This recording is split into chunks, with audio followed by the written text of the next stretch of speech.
ဒီနေ့မှာတော့စာနာတတ်တဲ့ဝုတ်ဝန်ကြီးအကြောင်းကိုပြောပြမှာဖြစ်ပါတယ်။တခါတုန်းကရွာတရွာမှာကလေးတွေဟာ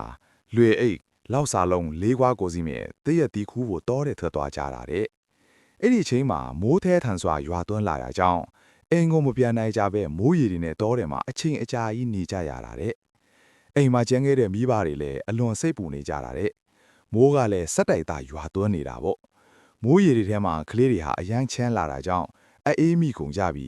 အားလုံးတတိလစ်သွားကြတော့တာတဲ့အဲ့ဒီအချိန်မှာဝုတ်ဝန်ကြီးတကောင်ဟာတတိလစ်ပြီးလဲနေကြတဲ့ကလေးတွေနားကိုရောက်လာတာတဲ့ဝုတ်ဝန်ကြီးကတတိလစ်နေတဲ့ကလေးတွေကိုတနာတာကြောင့်ကလေးတွေအားလုံးကိုသူ့ရဲ့ရင်ခွင်ထဲမှာပွယ်ထားပြီးအနှွေးတက်လဲရအောင်မိုးရီလဲထပ်မဆိုးအောင်လှုပ်ပေးတာတဲ့မနဲ့မိုးလင်းလာတော့ကလေးတွေလည်းဝုတ်ဝန်ကြီးရဲ့ရင်ခွင်ထဲကအနှွေးတက်ကြောင့်တတိရလာကြပြီဝုတ်ဝန်ကြီးရင်ခွင်ထဲမှာအိပ်ပျော်နေကြတာကိုအလွန်အံ့ဩဝမ်းသာကြတာတဲ့ကွယ်ကလေးတွေဟာအယမ်းပိုက်စာကြပြီးငိုးကြတာပေါ့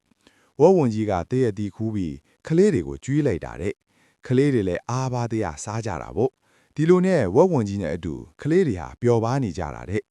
နောက်နေ့ရောက်တဲ့အခါကလေးတွေရဲ့မိသားစုတွေနဲ့ရွာသူရွာသားတွေဟာကလေးတွေကိုလိုက်ရှာကြတာတဲ့